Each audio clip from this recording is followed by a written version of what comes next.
Hello everybody and welcome out to episode 124 of the Save Slot 3 Gamescast. I'm your host, EOF Kisme, joined me by Massive Das. Hello everyone. And Mr. CW Lanky.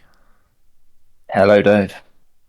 Boys, another week, 2 weeks in fact since our last one, and we're back this week ranking some consoles purely by looks. But before we get to that, we of course need to get to the Chris Pengelly news desk. Time for some news. And there is currently 9 items of news. Baker's dozen. Number one it was actually started 2 weeks ago now. Capcom have been dropping Monster Hunter weapon videos every day, and the last video actually was today, leading up to opening night live on Tuesday. So I don't know if we will get a video or not tomorrow, and if we did, what that video would be. I'm personally thinking the mount is going to show you like the new mount, a bit of them for 30 seconds, and obviously this is building up to open up live, where I think we are getting a like live demo on the stage or something, or show actual hunt properly and stuff like that. And I'm feeling the game might even get dated opening up live with all this all these drops and stuff like that, all this information, because there's a focus. I'm thinking like a late January or February, March. And Capcom do like that date, like Resident Evils have been in January of last couple of years. Have either of you guys been watching the weapon trailers for Monster Hunter Wilds? So I watched the first couple that dropped. But I think I'm at a point with this game now where I'm like, I've seen enough now. Because Capcom do tend to do this, don't they? They do tend to keep on showing their games, and they have them absolutely everywhere. Yeah, because I could also not really anything start showing new monsters. Like, oh, this week is Rathalos, and it's like, I kind of want to see all the monsters when I get the game. Yeah, definitely. Like, so there's no real like new weapons or anything like that. So I was kind of like, oh, okay, I'm good now. I've seen all I think I need to see. So I think we'll get a date as well, and it'll be very early next year. Just like so, they've shown so much at this point. They must know when they want to release this game, right? But yeah, I mean, well, it should looks good, but it's just we've probably seen enough now. They did this with Dragon's Dogma, didn't they? But they showed shitloads of that. Yeah, endlessly, all the way up until launch. If I remember rightly, every show was like Dragon's Dogma thing. Yeah, definitely. What about you, Davey? I'm waiting for the Monster Mash podcast overview for it, Pengi, to be honest. They've done bits. When they did the announcement, they did a thing. Obviously, I don't know if they'll do anything there. Maybe if they get a demo, there's always a demo for Monster Hunter with 3 hunts in it. So I can see them do some content for that. But other than that, same as Craigo. Like, I kind of already know what this game's gonna be. So I'm just waiting for it to get an announcement of a date and like a pre-order of some kind, or some sexy ass steelbook edition, and then I'll probably play it. I really want this one to be the one.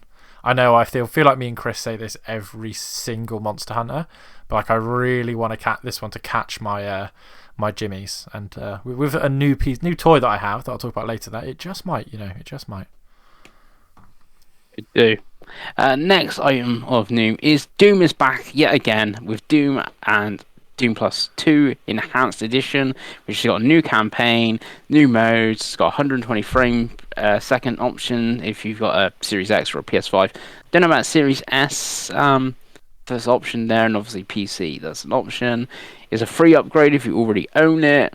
Like you mentioned, Monster Mash lads like Luke had Doom on Switch, and he got free upgrade for this. It's also obviously on Game Pass if you don't own it, and it's about £8 if you did want to buy it for the 2 games and about 7 campaigns and 40 multiplayer maps and loads of good stuff if you're into the original Doom. Are you into original Doom, Dave? Because you are old like me. I am old like you, Pengi, but no, I think Doom 1 and 2, I think I've played to the point of like, I don't ever need to play it again. If I'm absolutely honest, it's cool they keep bringing these versions out, but I'd rather they did like a up-res version of like Doom 3 or something, like remade Doom 3, because that's a bit more interesting. But no, not for me. What about you, Craig? You're just a modern Doom boy? Yeah, definitely. I did when they did a similar thing with, I think it was Doom 64, right? Yeah, Um, easy I Chivos, Craig. We know why. I I dabbled with that for a bit, and then I realised that it was a very easy completion that you could Hmm. jump around levels and that sort of thing. So I did that, and that was me done. I was quite happy with that little bit that I played. Um, but no, I'll wait until the big boy Doom next year. Yeah. So none of us are jumping on to Doom. There is a new SNES version coming as well, which is going to have like all the campaign maps and stuff like that on an actual SNES cartridge. So that's fun. Indeed, it is, Pengi. Indeed, it is. Yeah, yeah. Number three, Krafton have bought Tango Gameworks and the Hi-Fi Rush IP. Are you excited, Craigie, that we may get a Hi-Fi Rush 2 now? Yeah, this was an out of nowhere story, wasn't it? Mm-hmm. I think many people have this on their fucking bingo cards for the year. Because Yeah. Crafton is on the PUBG, and they did Mm, what was they it? Is do, it Callisto Protocol they did as well last yeah, year? and Yeah, they do loads of mobile games like Pro Bowling and stuff like that. nice. So Um, can't wait for Chai to be in PUBG or something as a costume. yeah, that could be a thing. Um, but probably like 50 people, like they've managed to rehire 50 people or something like that, which is good, right? Mm. Um, out of the 100 people that were originally at the studio before Xbox killed it.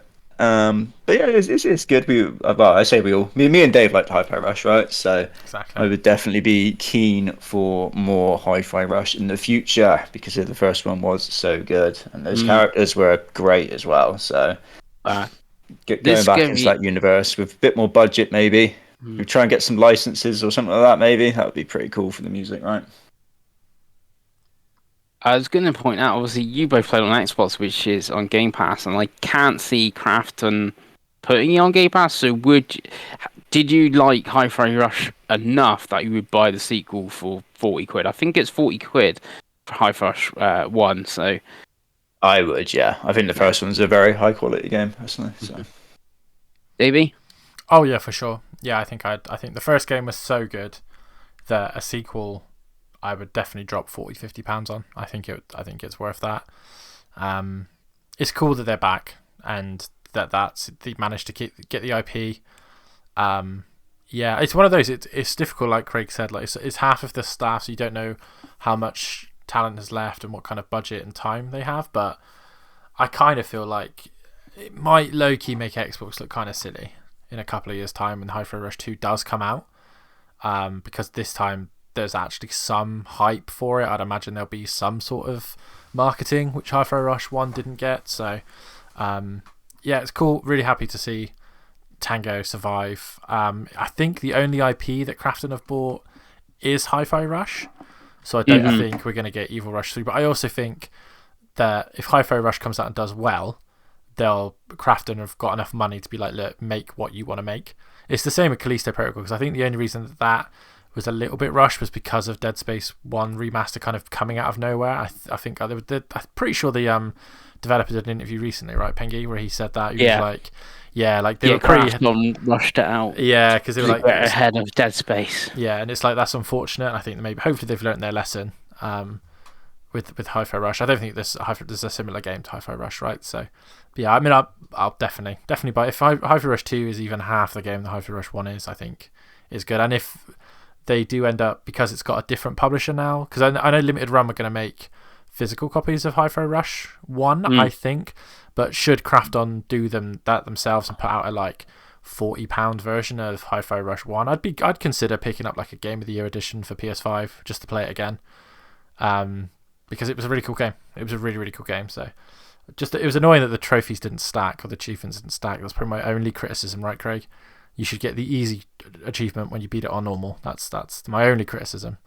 Oh yeah, I hate it when games do that. Like, oh, I'm gonna play it on, play it on the hardest, and then it's like, oh, I've only unlocked the hard trophy. I didn't do, it's kind of annoying that. Yeah, it's 2024. I feel like the achievements in general were pretty brutal, if I remember rightly. Yeah, it's like on being unreal at the game and playing it like 5 times.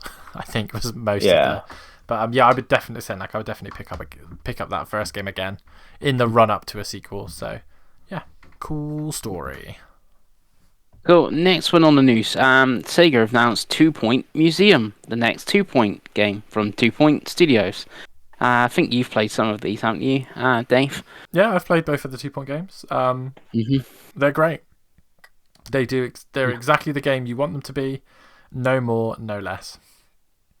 This one will be good as well, I'm sure. You, Craigie, if any interested in 2-Point Museum? Or should it be I played 3-Point Museum now? A little bit of the hospital one when that first came out, because it obviously came to Game Pass. Again, I think that almost suffered from the problem was that I believe the achievements were brutal. Oh yeah.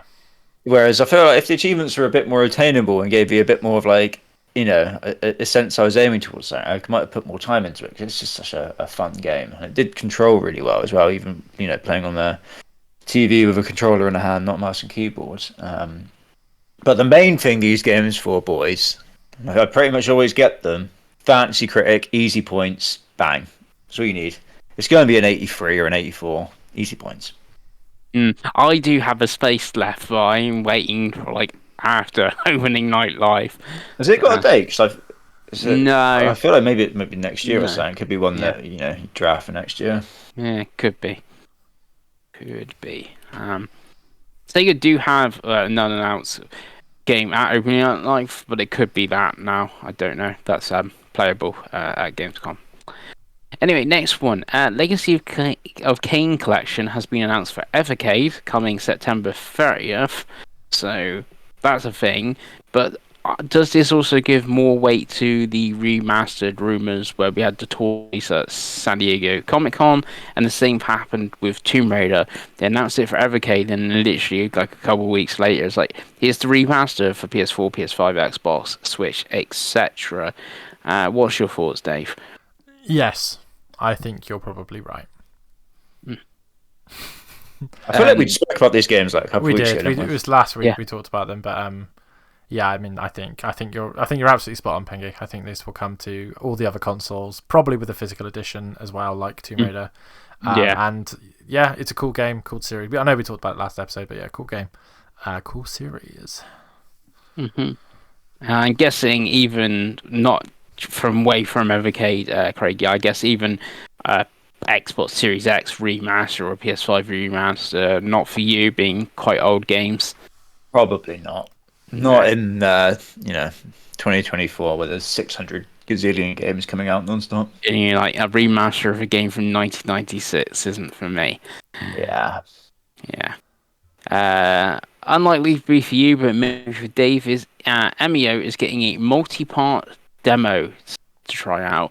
Will you be trying them out on your Switch, Dave? I would imagine not. It's not really my type of game. It's cool that it's getting a multi-part demo. It's cool that it's also getting physical release. I think it's, when I looked, it was £32. Yeah, this not my type of game at all. But I would imagine if you're on Switch and you play Switch, this would be something that would interest you. Yes, and nothing for you, I guess. No, don't even have to come to me. Even if you had a Switch, you would not be trying these multiple demos. No, we don't talk anything Nintendo okay. at Craig anymore. There's no point hurting ourselves. It just seems kind of weird. Like I think it's the prologue and chapter 1, 2, and 3. It's quite a meaty demo. I'm like, how long is this game? Like, if it's only got like 10 chapters, I've played 1/3 of it in the demos. Well, it's clever, really, because if you play it and you finish it, you can't. I suspect you'll want to know what happens next. So yeah, if I've already played the prologue and 3 chapters, I'll be like, yeah, I do want to fight. Yeah, this. One that may upset Craigie is Replaced has been delayed to 2025. Yeah, that game's been round the ringer, isn't it? 'Cause it's one of those studios that's in like Belarus or Ukraine or something, right? So it's in the Stalker territory, right? So, yeah, I always get it confused with another game that looks like it as well. Yeah, I know exactly the game you're thinking of. I can't think of the name of it either. Yeah, it's something like Long Night or Last Night or something like that. Yeah, so it's one of those. It is no rush, is it? It's it would be a Game Passy game when it does come out, right? So Mm. there's plenty of other stuff coming every month for the service. So Yeah, they they did can show take their 30. sweet ass time. They did do some previews Yeah, quite 13 recently, minutes, didn't they? 13-minute gameplay trailer they put up, and it does look quite good. Yeah, and people definitely had some hands on. I don't know if it was at Summer Game Fest or something like that. 'Cause I heard people had played it, but yeah. Yeah. Davey, any interest? Even though it's like a weird indie thing. Absolutely not. No. See, again, I think it's only. I don't know if it's only Xbox, but I know it is coming to Game Pass, and that's the marketing. I think this would be really good on one of your pickup though, Davey, because of the art style and stuff like that of it. Maybe, but it is not on PlayStation. But Yeah, I don't know if it is just Xbox only or time exclusive or what. And talking of subscriptions, PlayStation Plus, we've got the extra and premium games coming, I believe, on the 20th. So in extra, you got Witcher 3, Wild Hearts, Cult of the Lamb, Ride 5, Watch Dogs 2, Sword Art Online Last Recollection, Sword Art Online Alicante Lycosis, Sword Art Online Fatal Bullet, and Sword Art Online Hollow Revelation, and there's a Naruto to Boruto game. Anything in the extra there for either of you too? Witcher 3 is fucking amazing. Play Witcher 3. That's pretty much what you need to know, right? Yeah. Witcher For you, 3 on Dave? Witcher 3 on Portal, Craigo. What about that? Do you reckon you go for it? Play again? Nah, I'm good. I had my 130 hours, whatever it was. I actually already own The Witcher on PS5, so I don't think there was much. I mean, Cult of the Lamb potentially. I think that might be quite interesting to play. But yeah, on extra, no. What about you, Pengi? Cult of the Lamb is pretty much it from extra. For me as But does well. Lamb count? Because you're right, that was one I'd probably It's actually the play. 20th, I think, which is Tuesday. Tuesday. And then on premium, you got for PSVR 2 Vacation Simulator. You've also got Sword Art Online Lost Song, which, see, on here it's got this PS4 and it's like this is a remaster, but on the blog it's saying it's through PlayStation Now, so I don't know if it's just like a new PS3 game through Now. And I found it was weird because we haven't had any PlayStation like Now games for like yonks, so not sure about that one. And then you've got Time Splitters 2, and Time Splitters Future Perfect all coming to premium. So you ready to play some Time Splitters 2, Davey? If it's got trophies, Pengi. Mm-hmm. If it's got trophies. Yeah, see, that's the thing. That is a cool thing, but what it won't have is online multiplayer. No, Imagine if Time Splitters 2 had online multiplayer. That would be like there's a wage around it. You got the weird share screen thing, and you could like do it, and then it'd be like playing split screen back in the day. But that's the only way I think you could really do it. But yeah, if it's got trophies, that would be pretty good. Anything on premium for you, Craigie? Did you play Time Splitters back in the day? I feel like everyone played Time Splitters back in the day. I think we played one of them on one of my friends' GameCubes. That'd be two. Yeah, but that was obviously way back into the day. But no, as I've said before, Pink, I don't have the premium one, so No, and nothing here. I don't think you to upgrade. nah, I'm good. Yeah, that's good. So that is the Plus games, and then I've put in one big segment. It's like a lead up to obviously Gamescom happening and stuff like that, and obviously we're getting close to the end of the year. We've got loads of days. So you got Backaroo coming September 3rd. That's for Switch. Any interest there, Dave, for that one? I have the demo downloaded. I haven't got to it yet. I think annoyingly it's digital only, right?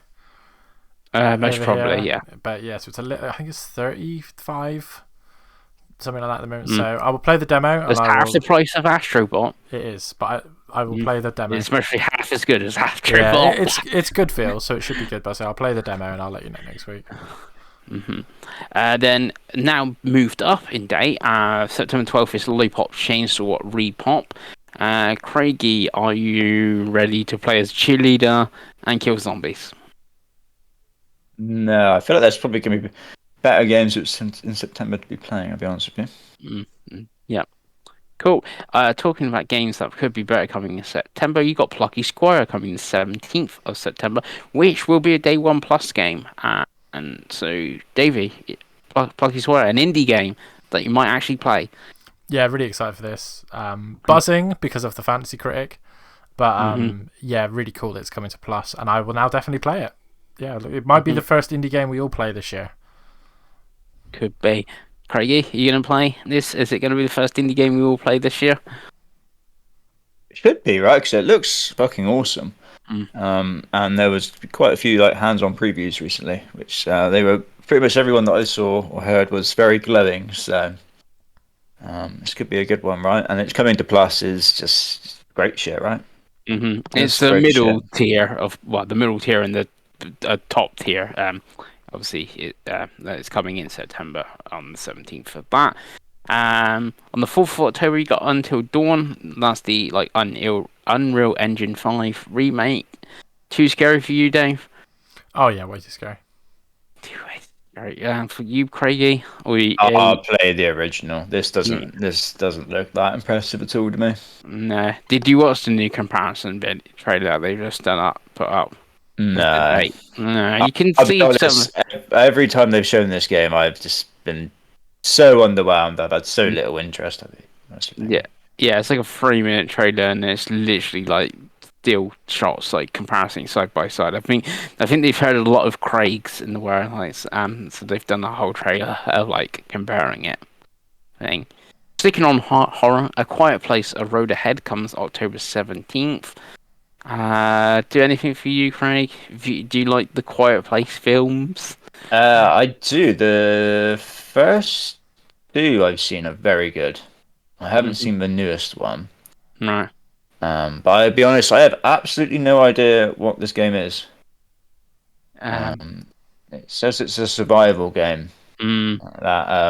That puts me off straight away. I'll be honest, that could be a deal breaker. What I've seen trailers and stuff like that, some of it looks quite good, and then you get to certain bits, and you're like, that looks like janky as all hell. And then obviously you got to be really stealthy because obviously you can't really make noise or anything like that. So, yeah. Yeah, I'm watching a little bit of it now. It almost looks like Alien Isolation in a way.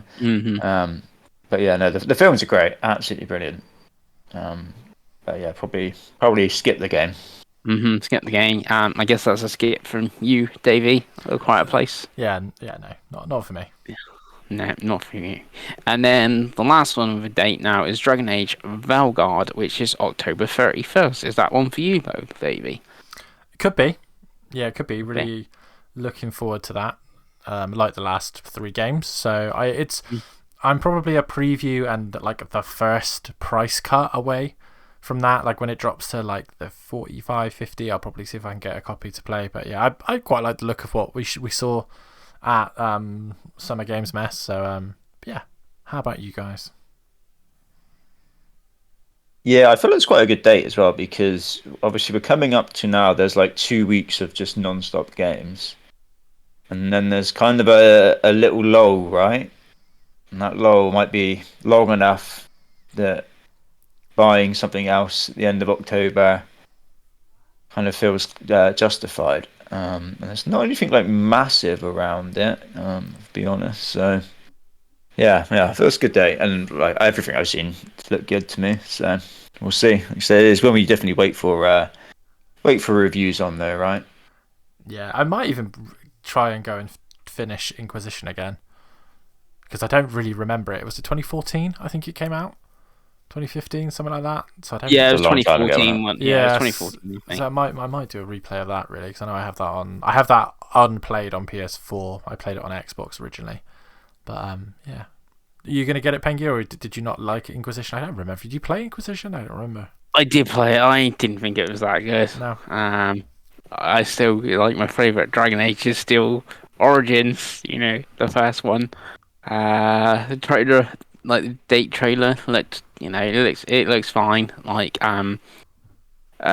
close to that date is like Life is Strange, Double Exposure, which I will be getting. So I will wait and see on Dragon Age. It's a wait and see.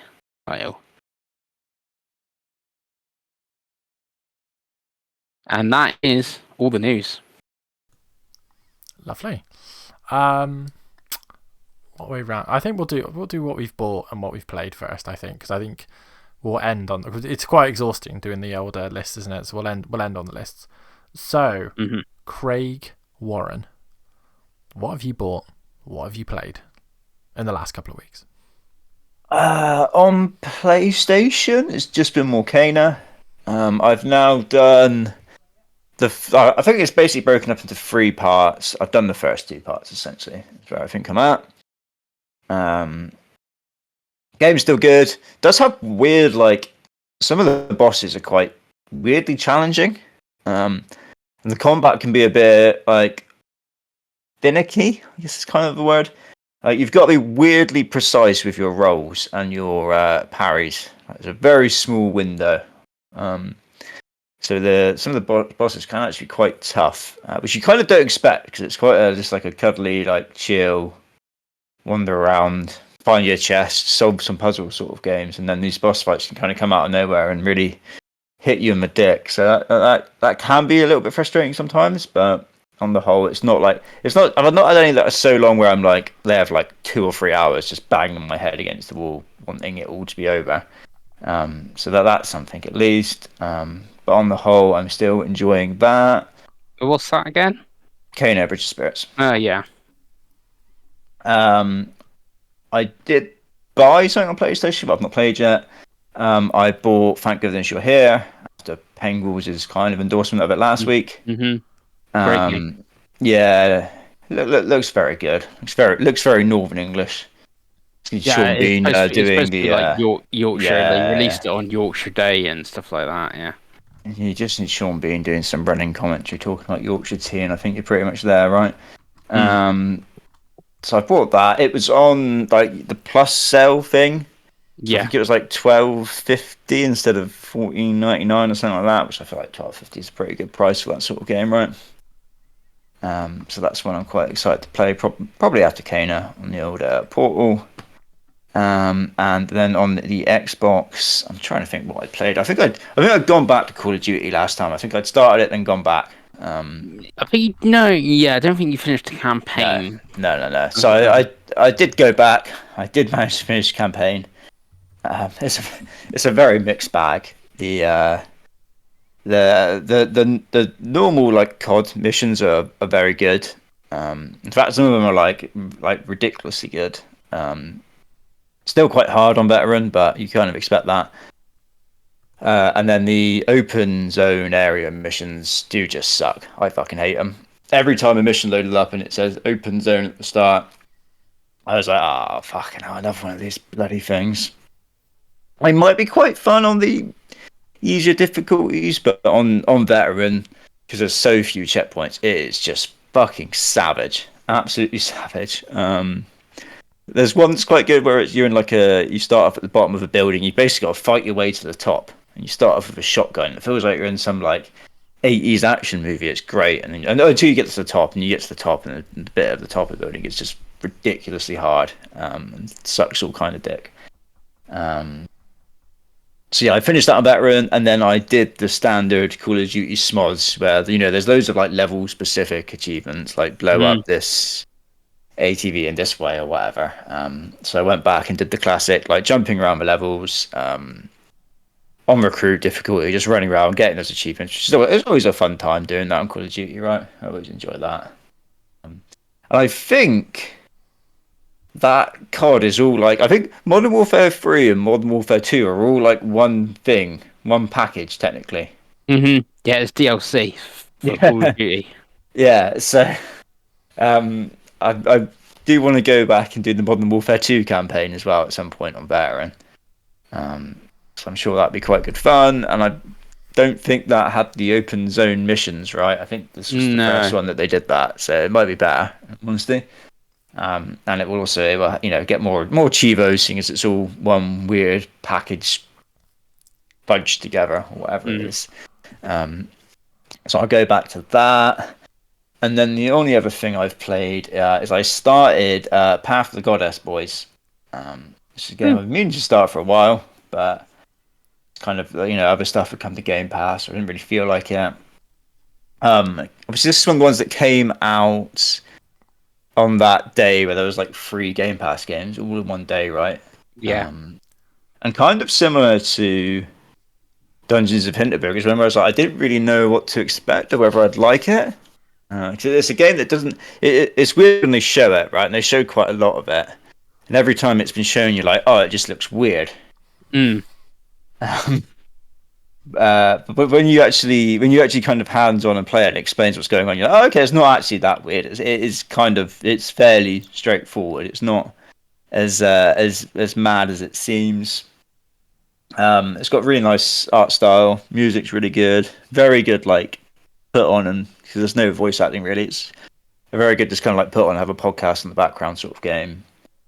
And you're just basically you're getting your princess woman or goddess, whatever she is, from one point of these levels to the other. And it does a really good job of kind of coming up with creative like level designs and new things. And there's one where you're in a cave and it's all in the dark and you've got to get your villagers to light up the cave on the way. So yeah, it's very good. It's very much a throwback to like the 360 gen when like you felt like you had these bigger developers like making these weird sort of games, whereas nowadays that's kind of just feels like indie devs do that, right? And the bigger devs kind of stick to the genres that they know are gonna sell. Oh, let's make a horror game. People love horror games, right? So it does very much feel like a throwback to that, and I'm very much enjoying it so far. It is very much level based as well. It's very much right. Here's the main path you've got to take. You go to this level next. You finish this level, then as you open up a boss fight, you can go into your boss fight. It's just quite nice. It kind of breaks it down and chunks it like that, so you can just jump in and play a level or two and kind of jump out without being in an open world and getting sidetracked or whatever else. It's got some nice, very light kind of managing mechanics in it as well. Like every time you finish an area, you then set up a base there, and you can build some stuff in that base with the guys that you've just freed, your villagers, and they'll give you some rewards every little bit of like camp that you rebuild. It's very simple, but it's quite a nice little addition. So yeah, I am about 5.5, 6 hours in, I think, and I'm very much enjoying it so far. So it's one I would definitely recommend to you boys if you wanted to play it. Oh yeah. Yeah, it's the one I definitely want to play at some point. It's like, in that week of all those Game Pass games, like, yeah, I kind of want to play all these at some point on the Xbox. Hell yes. Is that all for you, Corrego? That's it, yep. Pengi! What have you Right, for played? me, so I have played on Xbox. I hadn't finished it last week. I finished Dungeon Hinterberg. It's great. It's really good. I think Craig, you say it was like in your top 3 or 4 for the year. Yeah, or something? I think it's probably third for me. It's I've got it. very I've now got it in my top 5 at the moment for the year. It's just really good, isn't it? And it's like, yeah, my expectations like going in, I was like, it's gonna be like a good 6, low 7 sort of game. Nah, it's like, yeah, it's really good. I think it's just the consistently good level design, right? It's just all of the dungeons just feel so good. They're all like very well paced. Puzzles are great. And then like any time I think, it's just going back to like, because I've done the dungeons like, like their level order. Like this is level 7 dungeon, and I'm like, right, I'm doing all this level 7s in this one thing. It's like, it's the same style. They're like, no, they'll change it up a bit, like the camera angle or like the type of puzzles or something like that, so it never gets boring. And it's one game when like I've said other places where I said I finished it. It's like, and you get people go, oh, it's on Xbox and stuff. Like Game Pass, cloud exists. It's like yeah. Like loads of people should be checking this game out. It will. The deals are never that long for Xbox either, right? So it will come to everything, and it's worth picking up. I think it's like that's the whole point of Xbox being on like the Game Pass being on like Fire Stick, and like it's like there's loads of options you could play this game and stuff like that, and anyone that I've told to like play it, they're like, really should play it. Really good. Also on Xbox, I got sent a code for Creatures of Avia, which is actually on Game Pass. I got the code like a week before it came to Game Pass. I have a video up on my channel and I think on here as well for like the first hour of sort of the game. It's really bright and colourful, like over saturated. Like everything is so like bright and colourful, like all the animals and stuff like that. I think maybe the different zones aren't as thing because it's all very green, like in the grass zone at the moment, and it's like a weird like Pokemon Snap breath Pokemon things because you got to capture all these characters. We need to take these creatures. We need to take pictures of them and stuff like that. And for that, from what I played, was quite good. Like I said, I played an hour. It is on Game Pass sort of thing. It's not like I'm playing the game as like, oh now you got to go spend 40-50 quid off it if I say I like it or don't like it sort of thing. But yeah, it's one that's on the Game Pass. So go check out sort of thing. That's it on Xbox that I've played. On PS5, I played got another game I actually got a code for that really disappointed Dave. Was Guess the Flag. What disappointed me was how many attempts it took you to get some of these flags, Chris. Mm-hmm. Me and Chloe I were don't like, know. me and I can only imagine. me and Chloe were like, what is he talking about here? How's he got that wrong? And you still got the platinum. That's what upset us. That's what upset us the most. Right, you really do. You're saying you know the flag of How many years of Football Manager have I played, Chris? Yeah. Yeah, do you really know the flag of St. Kitts off by heart? I shouted it out when we watched you, Chris. Okay. I promise you. Yeah, but that's why I moved when I just you select just continents. I just went to Europe and absolutely then destroyed it. Yeah. Chris I did get everyone. Yeah, but I did get the platinum on that and this video of me getting the platinum on that sort of thing. You deserve it. Right, you proud of yourself? Yeah. Is that? Yeah, it was platinum 85. I think it's like the 13th of the year or something like that. So yeah. God. There you go. And then that's it on PlayStation 5. Because I've had a PS3 binge at the moment. I thought you were going to say something else, and I got excited for a moment. I thought you were going to say something else. So I've played a bit of PS3 games online, and there's videos going up on my channel. One's up now of me playing COD badly. Playing Modern Warfare 3 badly on that. And there's a few other online games videos going up and stuff like that. But I've been playing Remember Me from Don't Nod. It was their first game. I've never played it before. I am on at the end of episode 4. I'm on the boss fight. I currently have it paused on the boss fight because we're doing this podcast. It's surprisingly good. It's got a weird combat system though, where everything's so you got combos because punching, kicking, and stuff like that. But you got you assign moves to combos, and then at the boss fight I'm doing now, you have to use this one ability, and so you got I've had to change my combos, so I got the one of the attacks makes abilities go quicker, so then you can use it to defeat them. Yeah, it's got this really weird combat system, but the story's quite good. It's pretty French, being Don't Nod, even the aesthetics and stuff like that. Story's quite interesting. I feel it could be a bit of a hidden gem from the PS3 and 360 game, because I hear no one ever talk about it. If you think Don't Nod and you think, oh, what's their first game or something, you think of Life is Strange. No one remembers Remember Me, but yes, it's quite good. I feel if I had a remaster in the vein of Lollipop Chainsaw or Shadow Dam coming up, I know they're both cult classics, which people do talk about. I think it may get got some traction, especially now that people know who Don't Nod. And oh yeah, a bit like From Software. People oh yeah, From Software. Let's go check out Kingsfield or something on the PS2 because we know who they are now. It's that sort of thing. Yeah, so that's actually quite good. I'm going to finish that. And then on pickups, I have 2 PS3 games. I have Wipeout HD, and I am awful at Wipeout. You are. very bad. Yeah, I'm really bad. Like I didn't even bother I put the video up of like me playing Call of Duty, which I'm bad at. I didn't like. I'm so bad at Wipeout, and it's just so fun. You put the game in. It's like, oh, do you want to play this game in 3D? And it's like, oh yeah, remember when games were pushing 3D as a thing? I'm like, yeah. I was like, no, I don't want to play this in 3D. I don't even know where my 3D glasses are, let alone playing a game in it. So I got that. And then I got a Dave favourite, which I will play soon. It's my After Remember Me. It's the single player PS3 game. It's Sleeping Dogs.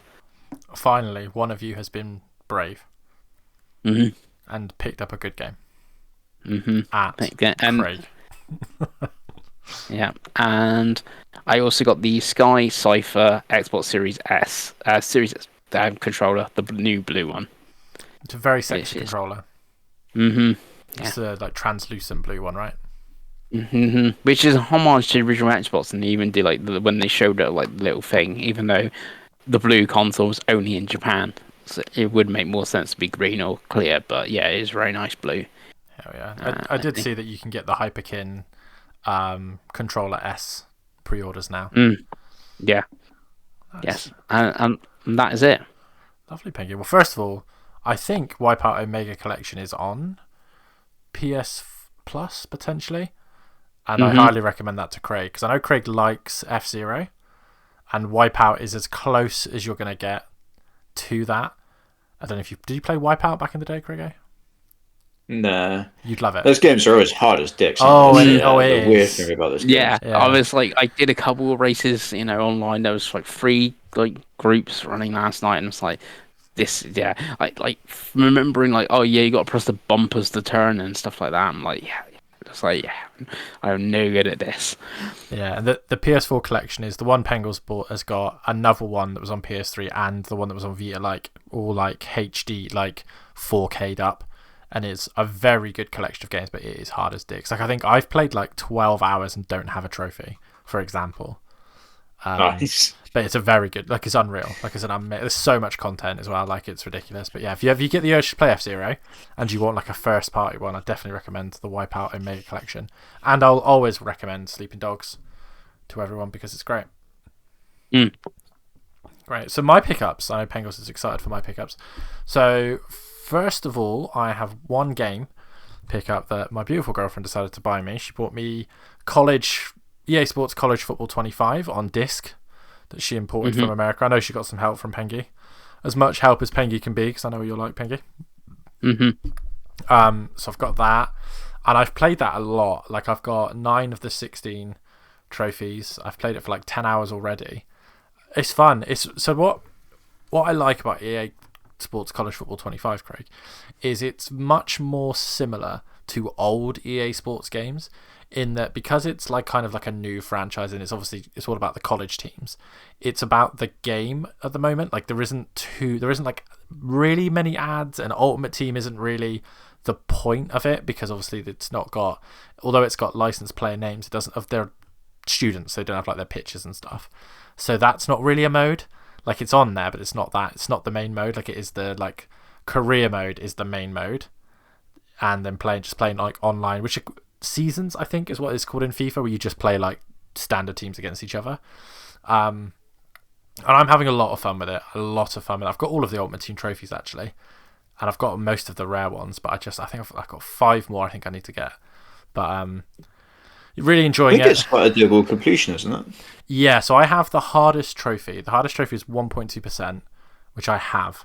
And I've got all of the online trophies bar 2 that I'm currently working on. So once the 2 online trophies are done, I'm pretty certain. I think I then just have to play the single player where you play as a player, but like it's a really cool mode where you like have to still go to like attend lessons. And if your like grades drop, you like get dropped out of the team and all that kind of stuff. It's quite fun. Obviously, my partner went to college in the US, so I'm playing as her college, OU, and it's got a really good like spread when you load the game up of the college that you've picked. It's 150 colleges, and you can download them. So like I've got like the smaller college she went to, like, and I've seen like there's like a London college someone's made and stuff. It's really cool. But yeah, it's a really well made game. Like it's really, really well made. And I can see why it's had all the hype. Like obviously here in the UK we see, like, I've seen quite a lot of it on like TikTok and YouTube and stuff like, but we don't really see it because it's not our culture. But like, I can understand now, like, if there was like a cool football, like a non-league football version, I think it's the only way you could do it here, then I think we'd like it. But yeah, it's a really cool game, and I do really recommend it if you're willing to go on Amazon.com US, and I mean, Prime is still free delivery, right? So I think she paid £60 for it, whatever. But yeah, really, really enjoying that. My other pickup is I've joined the lads and becoming a Portal pappy, and I now have a PS Portal. I saw one for $179.99. What, Gin? For buy now, pay later as well, Craig, because I've got their money, so that's my justification. But yeah, so I've had it all week. Because chips, right? Right, but so I've had it all week, and it's really good. Obviously, I've got better internet now, which is one of the sort of factors I needed. But I can understand why you both like it, because when it works well, which most of the time it has, it's unreal. The screen's really good. The controller obviously feels like the main controller. It has really good sound quality, which really surprised me. I was like, this is like really good. The speakers are like really good on it, which is weird. You reckon? See, that's one of the things I don't like. Oh, I think they're really good. But like, again, like, it's also much better with a decent set of headphones. Yeah, like if you plug your headsets into it, it's exactly. But yeah, I've been really enjoying playing college football on it. I've fooled around with some Astros, Playroom, and some of the other games I'll talk about in a minute. But yeah, really, really impressed by it as a piece of kit. I bought a case for it. There was a case for it on Amazon for $6.99 because I was just terrified of dropping it and trampling on it or whatever. So I've got a hard case for it. And yeah, it's cool. It's one of those. It's like I've said this to Pengi before. Like, I forget how much I loved the Wii U for all of its shenanigans that was the same as this, and then like how much we played the Vita back in the day. So it's cool. I hope they do a proper handheld soon. But this is a good start, and I think for the price it is actually. If you're a PS5 person, I think it's absolutely worth it. So as for what I've played, other than that, I haven't played anything on Xbox since the last episode. My Game Pass runs out very soon as well, which worries me because they've obviously put the price up. So we'll see if I renew it straight away or if I wait for like a bundle of games that I want to play and then I'll renew it and go from there. I've got a huge backlog on Xbox of like games I own anyway, so that's not an issue. Nothing on Switch. Maybe Indiana Jones will get a date this week because obviously it's opening night live and there's 4 Xbox shows. I think it's 4. So I think that might actually get a date. So I don't know if you're waiting, like if that gets dated for December, that might be a game you up for. Yeah, definitely. And like I said, for me with the subscriptions, it's always a case of like when I have a little bit of time off work to sit there and play a couple of games. Like the only thing I'm really playing on the subscription at the minute is Diablo with Craig. So like. Hopefully we can get that finished before it runs out, but like that's really about it. That's the only thing I'm kind of like, I probably need to get it for that. But other than that, it can wait. Right, there's plenty of time to play games. Like Craig said, there's plenty of games in there, so I'll be okay. Switch, I haven't played anything. It's been mostly a Chloe console this week. She's been taking it home with her and playing. I think she's played like 10 hours of brain training, which is quite funny. But I haven't played anything on Switch. Or Switch. Or Switch, eh?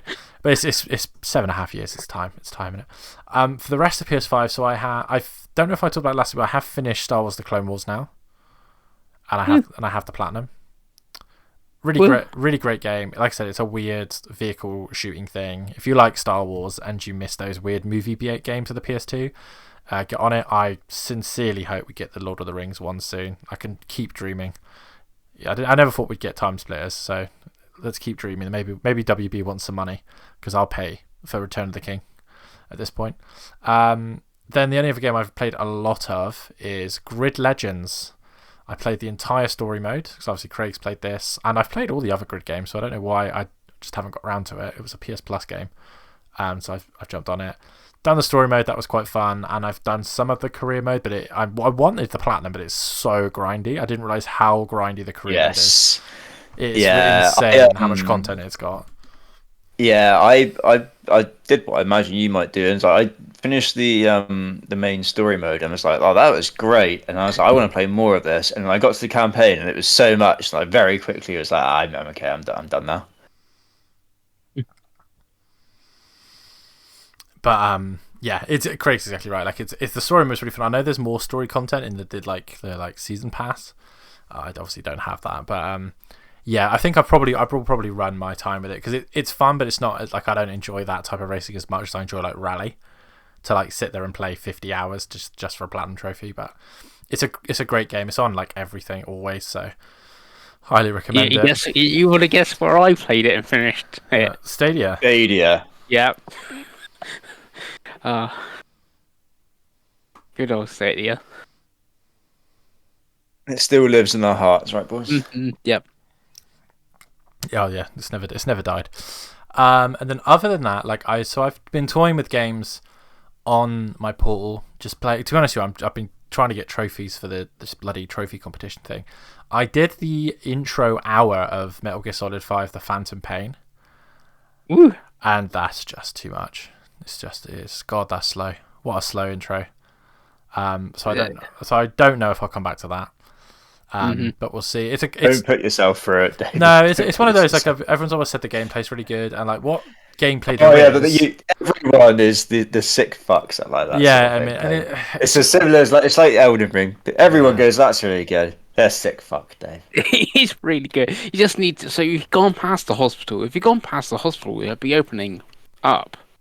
Yeah, I sat there. Then you'll be crawling in bushes and I just think whatever else. I just think that I wanted to try it and then be like, okay, if it's not for me, then it's not for me. And I was like, it just isn't for me. Not at this point. I struggle with the time.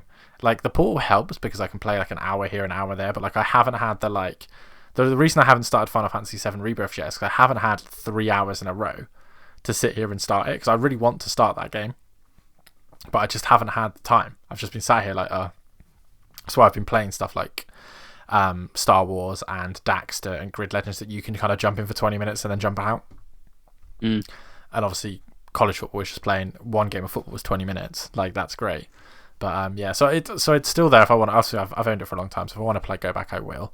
And I've got past it has mission based, so you could do a mission here and there, but obviously some missions are like story based, and then they end up with like a half an hour cutscene, and you might not have like half an hour for the cutscene. That's the thing. Exactly, and it's like it's one of those things you've got to get good at those games. You can't just like play one mission and not play it for a week. But again, we'll see. Obviously, I've still been playing Daxter, which I'm really enjoying, the PSP game that's added to premium. I love their PSP games, and they're like random classic games. I just play them all the time. It's so funny. Like when we go back to the year, when we do the like yearly wrap up, I bet most of my time of gaming has been playing these fucking PS2 and PSP games they keep adding to premium because they're just I don't know what it is about them. They're just fucking fun. But I think it's just because they're much simpler games from a simpler time. Like it was fun to do these 5-minute missions in Star Wars: The Clone Wars, blow shit up, get a trophy, and then move on. And Dax is kind of the same. So I'm enjoying that. I haven't played anything else. I think I toyed around with Baldur's Gate 3 on my portal. It looks great. I mean, it's definitely better on portal because obviously it's turn based. If it's ever going to get finished, that's its only hope, I think. But we'll see. And I think that's everything I've played. I'm hoping to play more because I'm hoping to get some time off soon. So, like I said, Final Fantasy is what I want to play. I probably won't buy anything directly until I've done that game, and then I can sell that, and then probably get Astrobot, right, or Space Marine.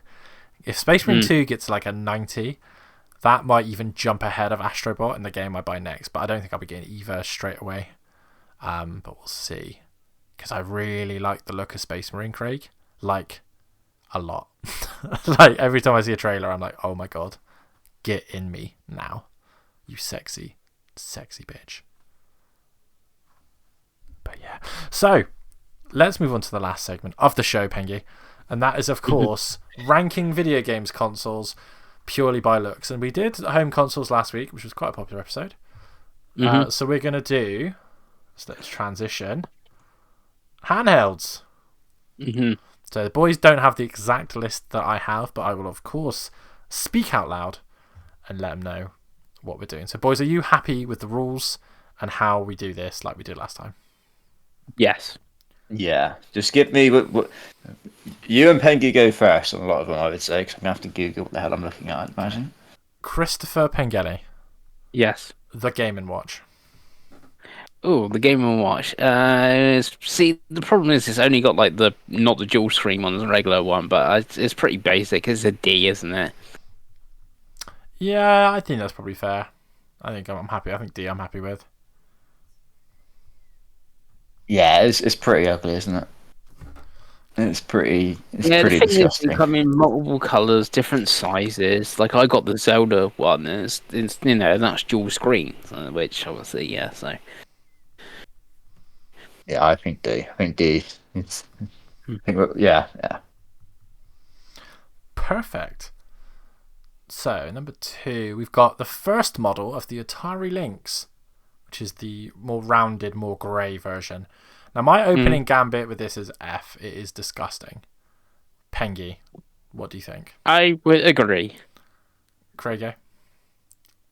Yeah, it's pretty fucking hideous, isn't it? I hate the fact that the speaker, it looks like, is in between like some of the buttons. So, can And I then explain the buttons to you? Because Kind of Funny got this wrong as well.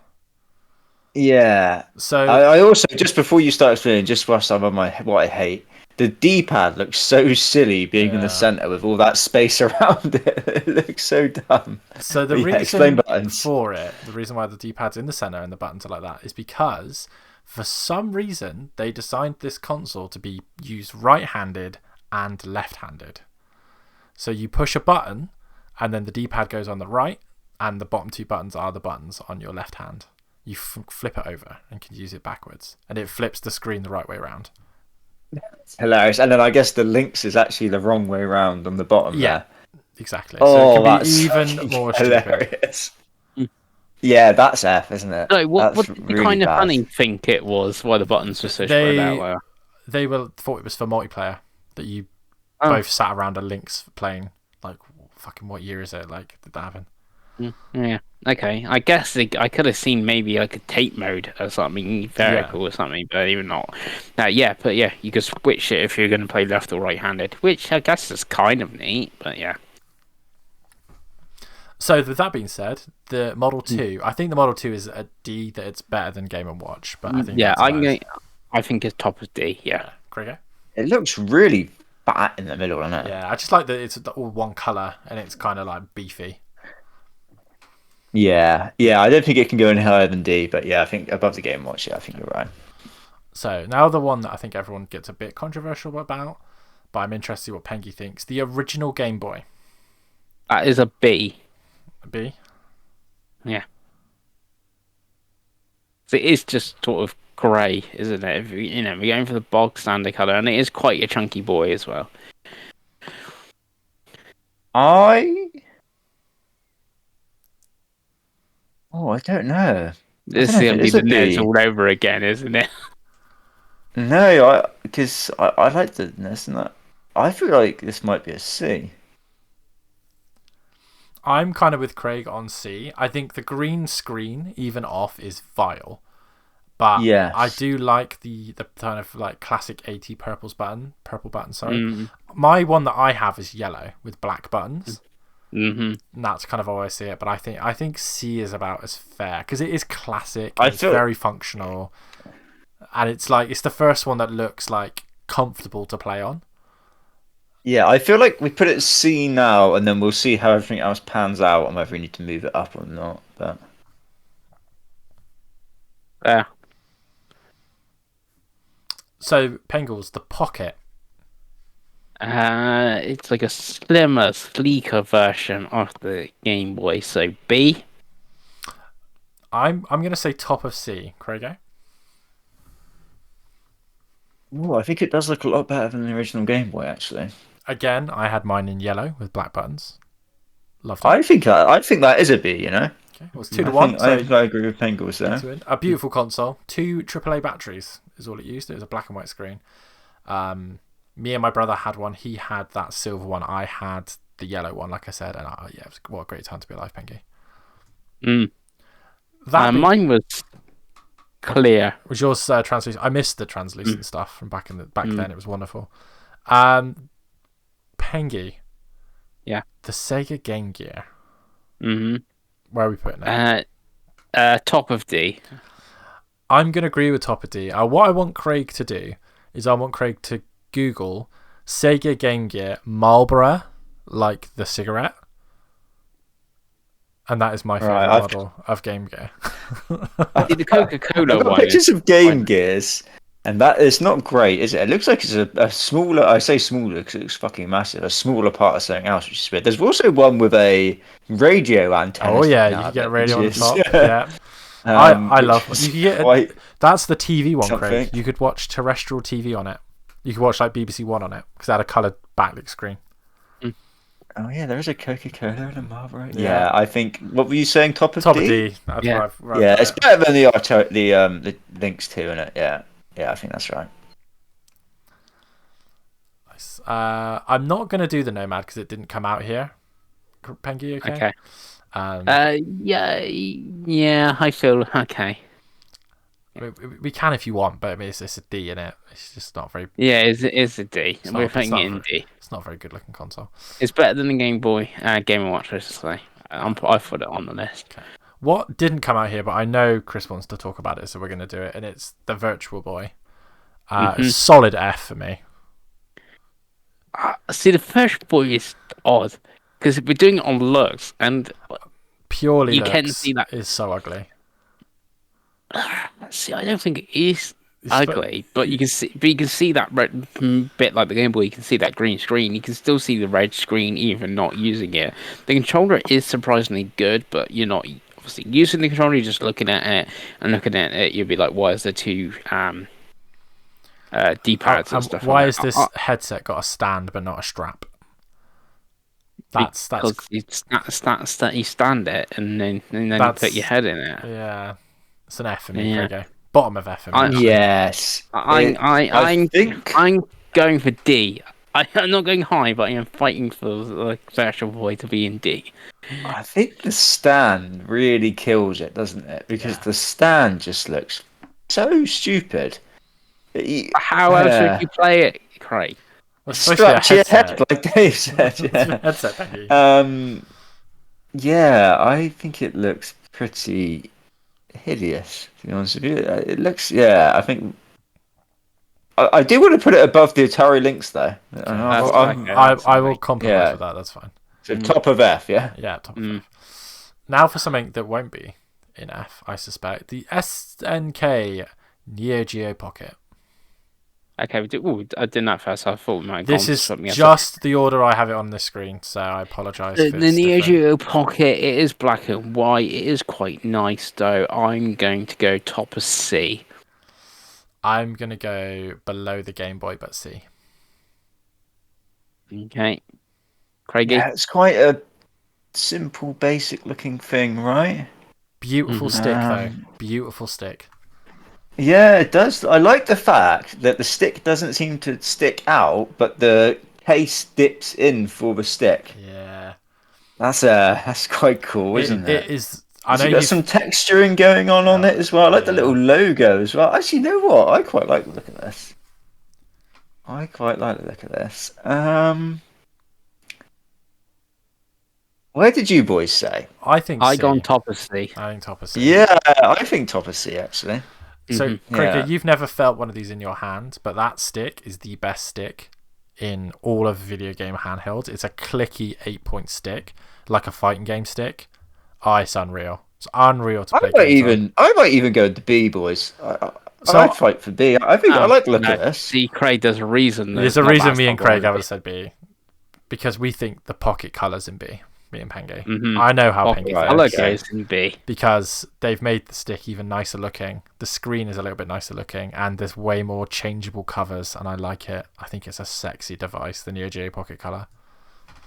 Yeah, it's got some nice little indents around it, hasn't it? Yeah, that goes in B. Top of B or weirdly, I've never seen a Neo Geo Pocket. Top of B, I reckon. The black and white one in like the wild, but I've seen like no, but the colors obviously like I had a color, and that's what you see like all the time is colors. I've owned black and white games, which are backwards compatible with the color, but yeah. I remember seeing one in Electronic Boutique in town. If Craig had been transported back a couple of years and was our age, Neo Geo Pocket Color would be like his weird like personality thing, because it was a very Craig device of the era. It was a very sexy like modern thing, like a color backlit screen, and like the games were like shooters, and it was fucking Craig. Oh yeah, the Sonic on it, it's amazing. It's in my top 100 games of all time. Yeah, it's a pretty great, best 2D Sonic. Probably the most underrated console I think on this list, and I'll fight to the death anyone that says it. Not kind of on the opposite end here. What one should we do first? Let's do the N-Gage. Now we've just got the. Surely you shouldn't be Game Boy Color next. We'll do the Game Boy Color next, just to break it up, Pengi. We'll do the N-Gage first. So the N-Gage, the only one they have here is the Taco version. There is a second version of the N-Gage called the QD, which I own. That being said, this is an F. This is the Nokia thing, yeah. Yeah, this is a phone. By the way, this is a phone that doubles This is it. absolutely hideous, isn't it? It's unfortunately the weird curved buttons are disgusting. Absolutely vile. Oh yeah, and you've got the pickup button and the end call button as well. Yeah, that's bottom of F. Is it worse? It's worse than the links. The QD is probably a D, but that's not on here. I love my QD. No. But the QD doesn't look too bad. It's got an exclusive Elder Scrolls game, Craigo, on here, and it's wild. On the other end of the spectrum, Pengi, one of my favorite games consoles of all time, the Game Boy Color. Now I'm making a fight for A.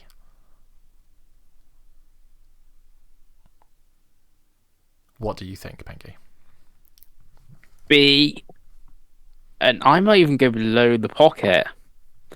I think the Pocket looks slightly more sleeker, and it's got like, we're going on looks, and like the Game Boy Color's got like the back bum that sticks out and stuff. Oh, but it's comfortable, and the color schemes. Obviously, I had the Pokemon edition.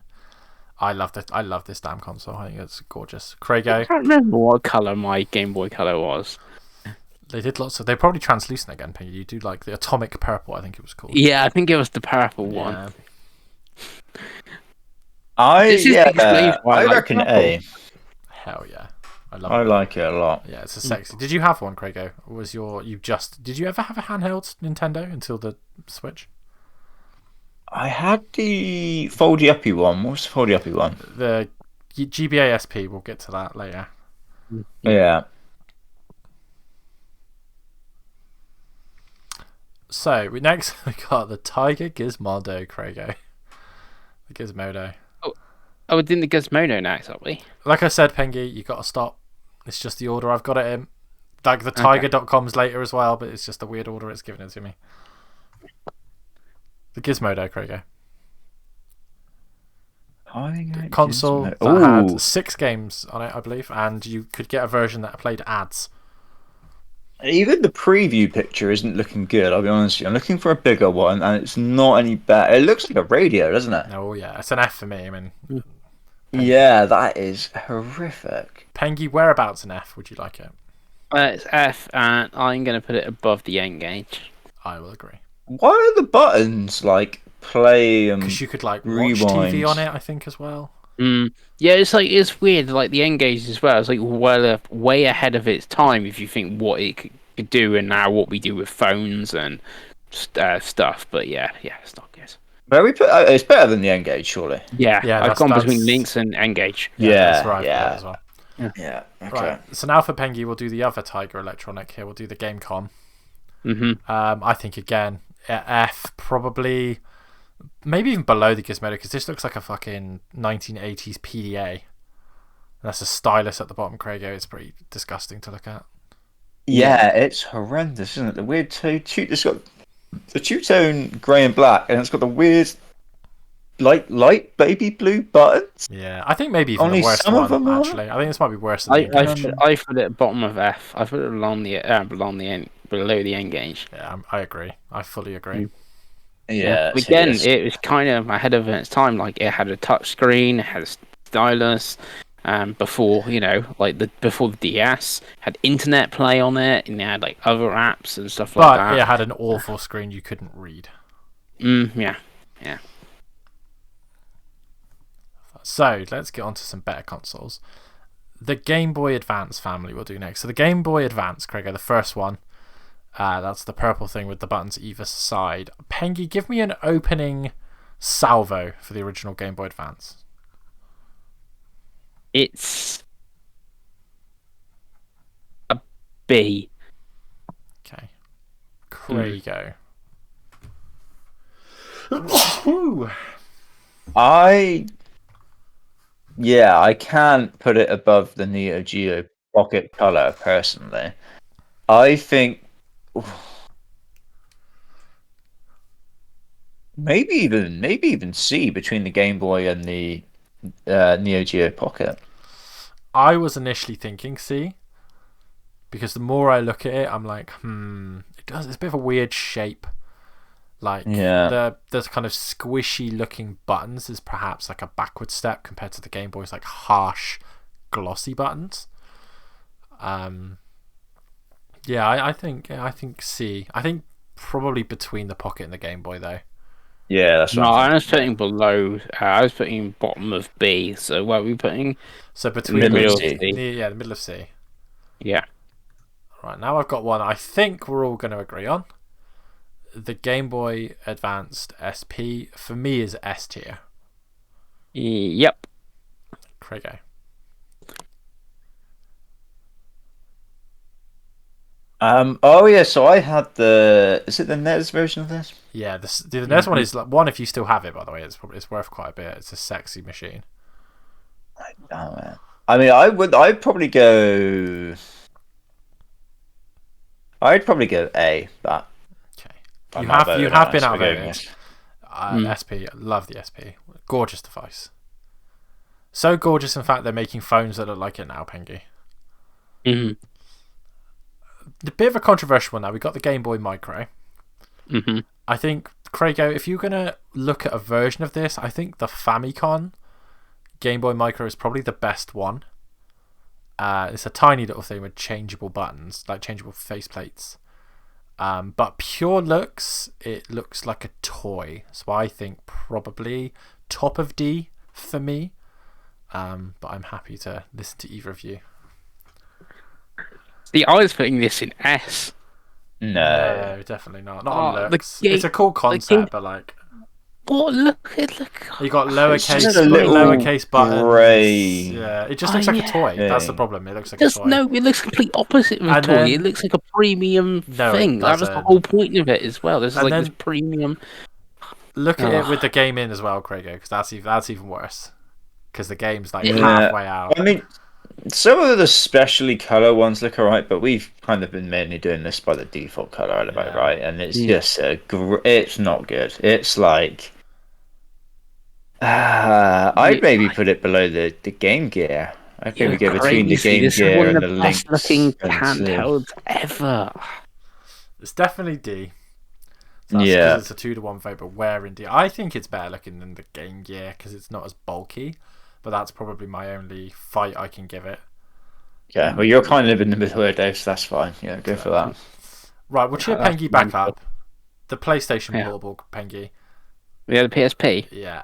Obviously we've only got the original 1000 on here. I think it looked. We got the Go actually on there. Yeah, the 2000, 3000 look pretty much the same. I think there's a few there's some tweaks but... and stuff like that to them because this based on the 2000, the one in the middle and stuff like that. I think this is an A. I think this is A tier.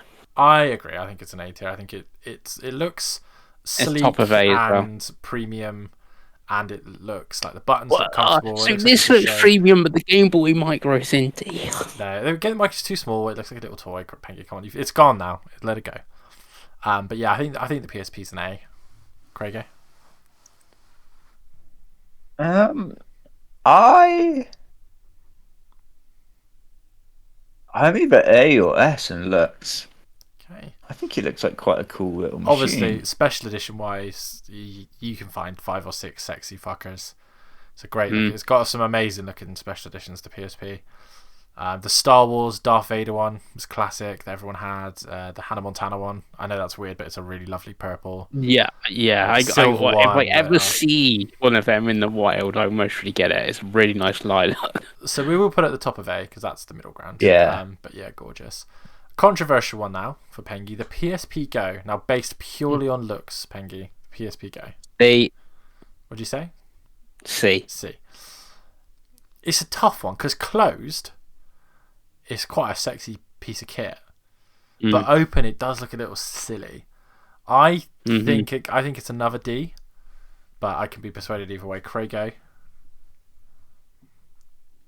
Yeah, it does look odd, doesn't it? It's just a slidey uppy one, right? Yeah. Buttons look quite nice though. I don't reckon it's as low as D. I reckon it. I reckon it's C.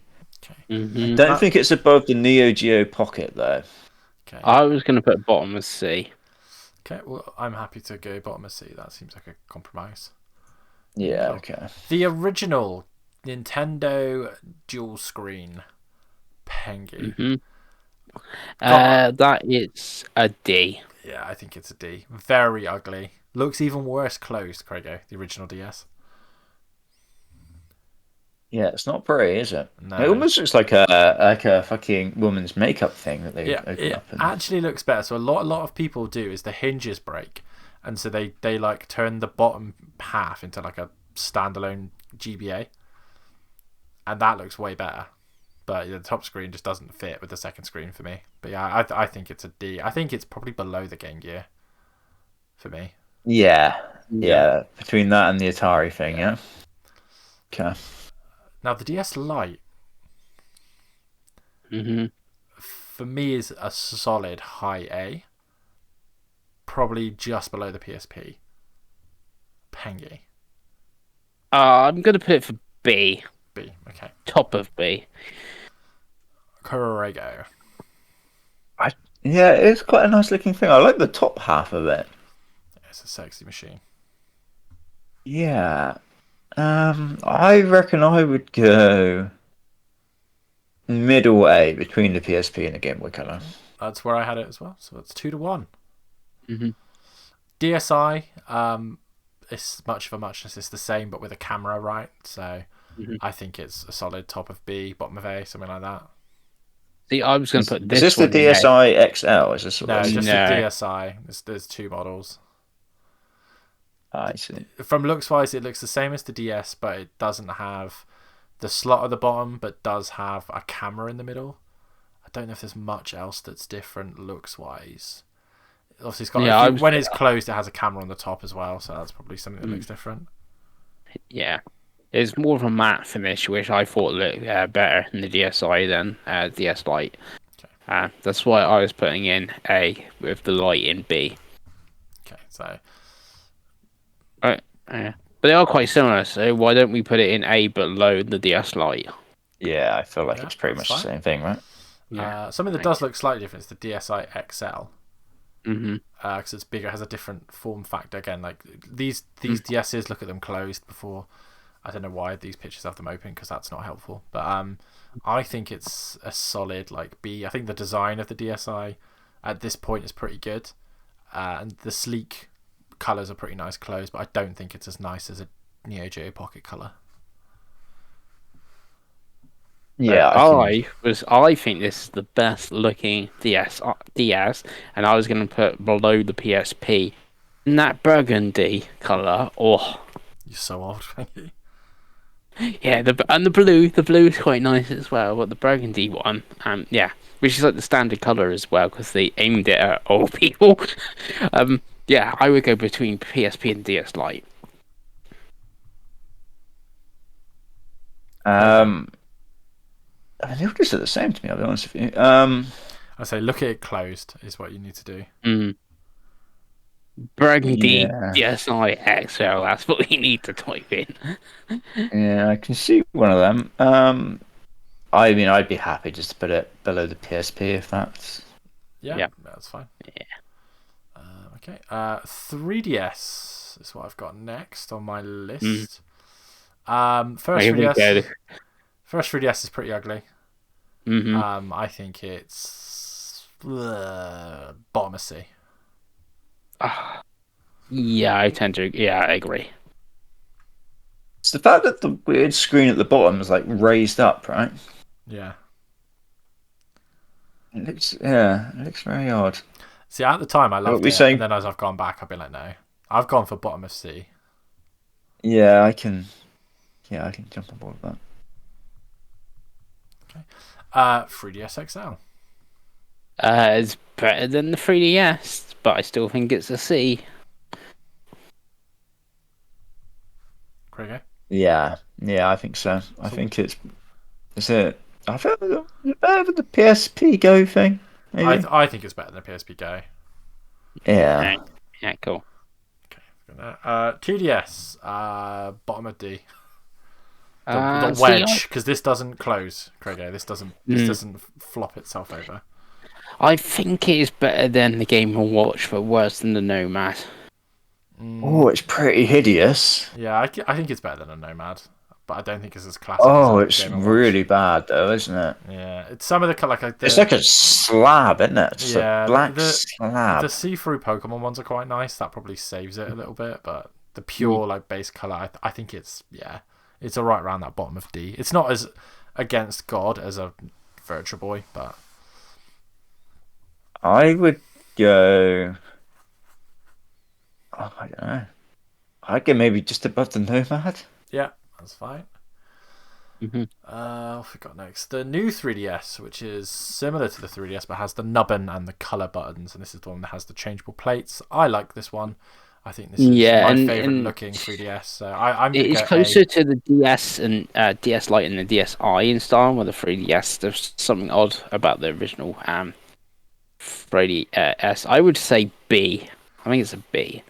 I think the colored buttons puts it above the DS Lite Yeah, I for was me. about to say I really like the colored buttons. Yeah, I think between the What were we DS saying? Lite, A. I think A. I think between the DSi XL and the DS Lite.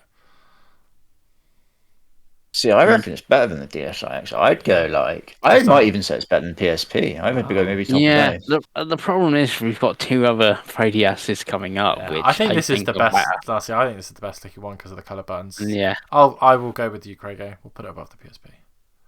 I think above the PSP. Yeah, I think Okay. so. So new 3DS XL, they lose the colored buttons, but they keep the nubbin, and obviously it's bigger. I don't think this is a particularly special looking console, but it's as good looking as the DSi, so I put it around about the DSi. Yeah, yeah. Yeah, Bottom I of would A put this. between that and the Game Boy, right? I would put this top of A. This is the pinnacle of the 3DS. No, you have been overruled, but No. I get why you like it because obviously you like the DSi XL as well. So Pengels has a type. Now a controversial one for some people. Where have we put it though? So above the Where- Game Boy like, Color, but below the DSi. Crazy. The 2DS XL. Mm-hmm. Craigo, what are your thoughts on the 2DS XL? Let me get a better picture up here a second. Oh, I quite like it actually. I think it's low key S tier. Mm-hmm. The What's the standard? It's the blue buttons. I quite like the black with blue buttons. so the black and Yeah, blue the one standard. is the standard. If you close it, it's that or lime green, right, Pengi? Yeah, yeah. And then there's like slight variations. You can get like a red one with thing. There's like a turquoisey one. There's some special editions like a Zelda one and an Animal Crossing one, but Oh, most of the standard Pokemon ones. Pengi. The Pokemon special edition ones are unreal, and the Hylian Yeah. Shield one. Mm. I feel like it's better than the GBA SP. That's top of S. Yeah, I think it's top of S. I know that's a really controversial thing to say. It is an S tier. I would want to put bottom of S tier, but I would put S tier. Top of S tier it goes. Yeah. What I don't think It is one if if my 3DS was to break, I wouldn't go buy another new 3DS XL. I would buy a 2DS XL. That's what I would replace it with. Yeah, it's surprisingly good. Especially like no one actually uses the 3D, so yeah. Yeah, if I had the money to get back into 3DS collecting, it's the one I'd want. Is like a Hylian Shield or Pokeball, new 2DS XL. The SNK Neo Geo X, Craigo. Where do you think? Neo Geo X, yeah, right. Ooh, it's quite sleek actually, isn't it? She's a sleek one. I quite like it. Where's one with it actually in the hand? Oh, yeah, I do like that. I feel like that. I feel that's A again.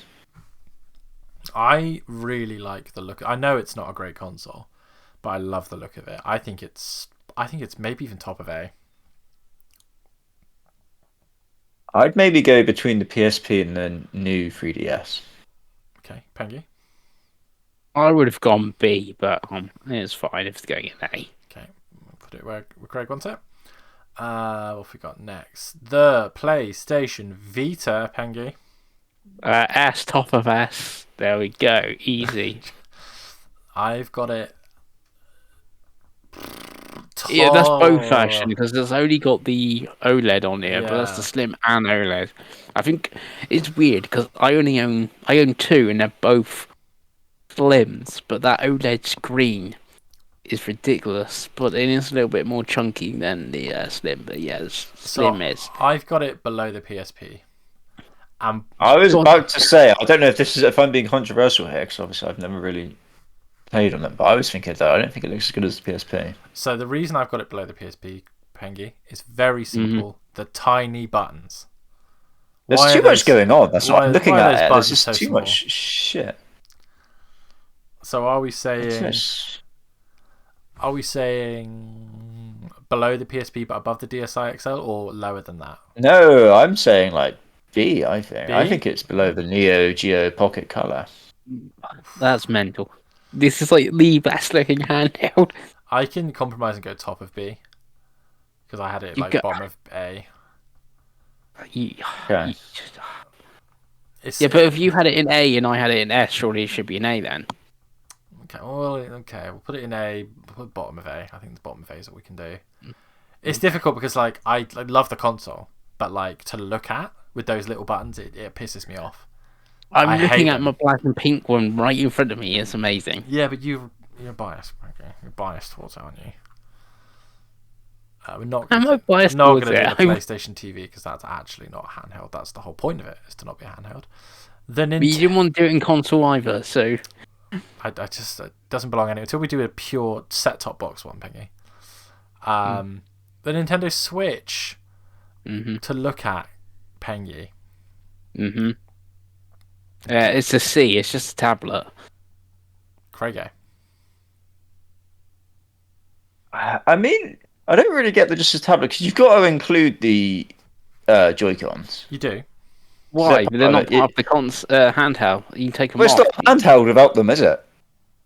You take the Joy-Cons off, it's not a handheld anymore. Yeah, but then you can use So the if I said to you, right, this is the year of the Switch, and there's 2 years of glory, Pengi. Yeah. Right, I've taken the Joy-Cons off, I've thrown away the dock because this is a handheld now, and I've just given you the screen. Yeah. You'd be like, what the fuck are you doing? What am I meant to do with that, right? I would be able to play like 2 games. Yeah. Exactly, yeah. So you'd put the Joy-Cons on, wouldn't you? But tabletop mode is an option. Yeah, but you'd put the Joy-Cons on, wouldn't you? That's what you'd do, Are right? we suggesting that Chris Pengelly's been unreasonable because he doesn't like the Switch at the moment? I think so. I like the look of the Joy-Cons. I think they're fucking horrible to play with. I think they look nice. I think the red and blue color is pretty iconic at this point, right? And the bezel on the screen is massive as well. I think it's... God, it's hard now. I think it's maybe like top of A. Where do you have it, Pengi? Bottom of C. Below the 3DS. I'm going to have it top of B. My main issue with it is fixed when we get to the light. But we'll talk about that in the second we get to the light. So I think I'm going to put... we'll put it in top of B. That's right in the middle of where you both wanted it. The Switch Lite. So I'm going to start this. I think the Switch Lite, purely on looks, is S tier. Because it does everything... Yeah, I think it looks worse than the normal one. I like the D-pad. I like the colours. I think it looks fun. Obviously not the grey one. Why the grey one is the one they've default when the default is turquoise. I don't know why. But I really like the Switch Lite. I think it's S tier. Personally. Craigo, tell me how I'm wrong. I just think the normal Switch looks better, personally. Is it the red and blue though? Is that the bit that's really... Because it's the D-pad for me. I like the uniformness of it. I think it looks really like It looks like a handheld to me. That's if you go describe a handheld console, I'd go it's the Switch Lite. But I can see why other people will disagree with me. I've always quite liked the look of the Switch Lite personally. Yeah, so I would have had the Switch in A and then maybe the Switch Lite in B. Okay. Pengi. Dave is correct. This is S tier, especially the coral pink one in the Animal Crossing editions. This is what a handheld looks like. It doesn't look like a tablet. The bezel is smaller on the screen. It's got a proper D-pad as well. Yeah, everything Dave said is 100% correct. So the compromise will be bottom of S because Craig doesn't agree. But hell yeah, the Switch OLED. I mean, I just think it's a slightly better looking Switch, so I think it's top of B for me. Because the bezel's better, but other than that, it's exactly the same. The white dock is cooler, but it's handheld, right? So yeah, I would have gone Switch B, C, and the OLED B because we're going on looks, and obviously the screen looks better. There's less bezel, and all of that is well. So I would have gone B for the OLED. So I think. So you were going B anyway, Dave? I think top of B. I think above the Switch. Krieger. Yeah, I can jump aboard to that. I think. Cool. What we got next? We have got the Blaze Evercade. We've only got the first model Evercade on here, so that's what we'll do. I think looks wise, I think it looks a bit like a toy. It looks comfortable to hold. The buttons are lovely and big, so I think probably top of D. But oh yeah, I agree what you're saying, but I don't agree. I agree it goes in D, but not top of D because the Game Boy Micro is in D. That's the problem. It's got to be like below the 2DS. Craig, where in D would we put it?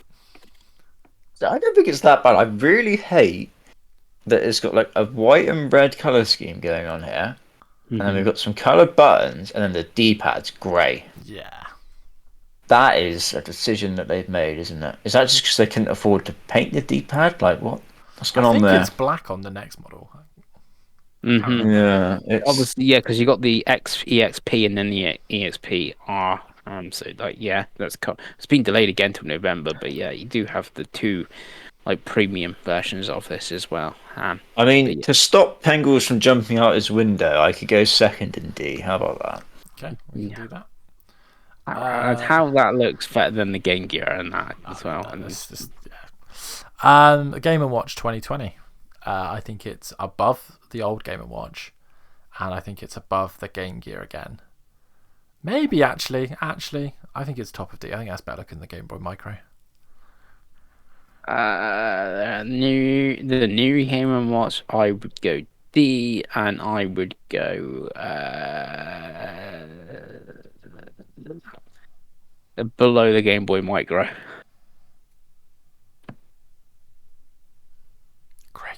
I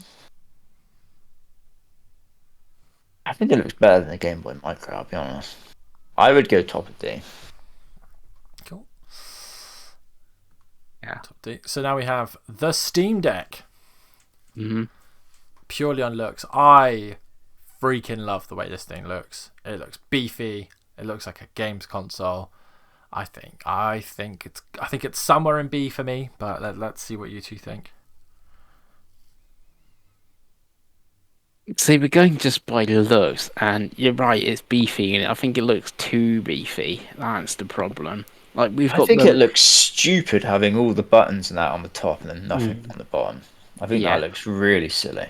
Like we've got the Game Gear, the Lynx, and the other Lynx, and the Nomad all in DNF because they're massive, huge things. This is a massive, huge thing, so I would put top of D. Craig. I don't think I go quite that low. I think I would go...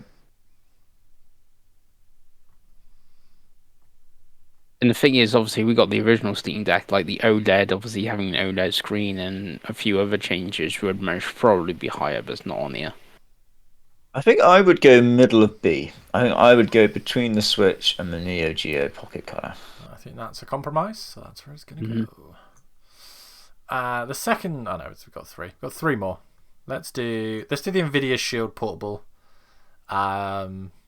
top of F, maybe bottom of D for me. I was going bottom of F. What's this thing called? The Nvidia Shield Portable. Yeah. Mm-hmm. Oh, it's a very bad looking controller with a screen just attached to the top of it. Oh yes. Mm-hmm. That is pretty disgusting, isn't it? That's why I was putting it dead last. I don't know. I think I'll. Like, you telling me, what would you sooner use? Gamecom or a shield I'd port? go top of S. Top of F, sorry. I was gonna say fucking hell, Craig. Yeah, Craig's the compromise. We'll do top of F. Yeah, definitely better than a Tiger Kong. Pengi, you're out of your mind. Yeah. The penultimate one, the Playdate. Mm-hmm. It's cute. It's got a thing on the side. I think bottom of C for me. I think It's S tier, yeah, I know. It's great. on looks, this is complete tat. But on looks, it's actually a very pretty looking thing. I think it's S tier as well. Mm-hmm. Oh, whereabouts in S tier do you think it should be, boys? I think it's better than the Switch Lite. I think it's better. I think I maybe go second. I maybe go between the SP and the 3D, the 2DS XL. I would have gone bottom of S. Okay, it's going bottom of S. Mm-hmm. Last one, boys. Are we ready? Mm-hmm. A console we all own. Mm-hmm. The PlayStation Portal. Craigo, Mm. give us an opening attack. Just to look at, I don't think it's that pretty, is it, boys? If we're honest. Functionality, obviously, incredible, but to look at, I'd maybe go bottom of C. I definitely think C. I think a little higher than bottom, but not as good as the Neo Geo Pocket. And I was also going C because a little bit of what I was saying about the Switch, it is literally like a screen when they've bolted they've cut a DualSense in half and bolted on each end of it. It's just the two DualSense bits do look wise, and the screen does look really good without using it. Obviously, the quality of the screen. So I would have gone C, most probably between the GBA and the Game Boy, original Game Boy. Okay, that's the compromise. So when it goes. There is our list, boys. Do we want to do our shenanigans where we try and fight for something? Or are we happy? Craig. Pengi, would you fight for something? Yeah. The Game Boy Micro should not be in D. It was designed, and it looks like it was designed for a premium piece of kit. It was maybe too premium because like the target audience was like hipsters and stuff that want to be cool, and it's like, I want this cool little device, and like I don't want a standard GBA, and it was really expensive and stuff like that. But going on pure looks, people did want it because it looked cool. That's the whole point of it. That's why Nintendo made it. It looks cool. It should be like at least B. I want it in S, but at least I'm trying to compromise and go for at least B. I'm really struggling to see it, Pengi. All I'm looking at here, Pengi, is a grey box with a D-pad and an A and a B button. And the A and the B button look awful, like Dave said, 'cause it's lowercase. Mm-hmm. There's three random little, I'm guessing that's a speaker, three little holes. And it's got some weird, like, metallic looking bottoms on the bottom. No, I don't see it. I don't understand how does that look good? It just So you Google it. Google pictures I'm of it. looking at it right now. Yeah, like look at the Famicom one. And No. Like I'm looking at the grey one, Pengos. why the green one? And that's like The grey one, because I'm guessing that's the standard. No, I think the standard is pretty much the pink one. Actually, I think the one I always see is the pink one, and the pale blue one, if I ever see them. Oh, Wikipedia has the grey one as the standard image. Yeah, but if no, I don't see it. I don't see how it can be any higher. I don't understand how it can even be higher than like the 3DS. To be honest, yeah, I would want it in S. If anything, personally. I'd probably move it down. I'd probably move it below the Evercade thing. I know this so good. I'm gonna leave But it. I'm gonna leave it where it is. I don't think it's better than anything. I'm sorry, Pengi. The You're wrong. the lowercase buttons ruin it for me. And the thing is tiny. It's the size of like a credit card. That screen is way too small. Yeah, I know. It's just so cool. God. I wish I had one. Craigie, anything you change? no, I'm quite happy. I'm quite happy. I don't think I need to argue for anything at this point. Okay, I'm gonna put one argument in for the sake of the video. Neo Geo Pocket Color boosted to A. The more I look at it, the more in love I fall. I think it's gorgeous. I think it deserves to at least be above the Vita. No, that's wrong. The Vita should be high as well. I tried. I did like the. Let me have a look. Have a look, have a proper look, Craig. Come on. See if we can bump it to at least I liked it. bottom of A. Least bottom of A. Right, you see, we won't have a proper look at the Game Boy Micro, but Craig did. I have- did. he I did. So the Wikipedia page, I had everything open. Things. Oh, I couldn't have looked any more. I do like it.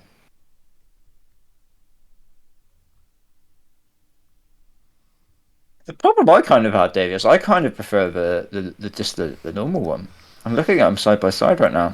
They're just sexy bastards, aren't they? Let's bring They Neo Geo. are. Let's bring Neo Geo back. Where do you want to put it? Top, Bottom above? of A. That's what I want. I'm fine Yeah, for I bottom can of A. I can get on board with that. Yeah. Maybe above the Vita. Okay, absolutely. Just to annoy Chris. Well, that's our list. Thank you, everyone that got this far. In the comments, let us know what you think are the best consoles. We've got the 2DS XL. I think people on the Nintendo forum that frequent me and Chris may argue with that, possibly. But I mean, yeah.